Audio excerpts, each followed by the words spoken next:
How to see debit card number on Chase app. Let's get started. Accessing your full Chase debit card number through the Chase mobile app is restricted for security reasons. However, you can view the last four digits of your card within the app. Here's how. Open the Chase mobile app. Then, provide your credentials and log into your account. Once logged in, head towards Account Services section, tap on Stored Cards.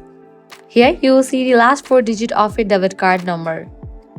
For security purposes, the full card number is not displayed in the app. If you need the complete number, refer to your physical card. In case your card is lost or misplaced, it's advisable to lock it immediately through the app and request a replacement.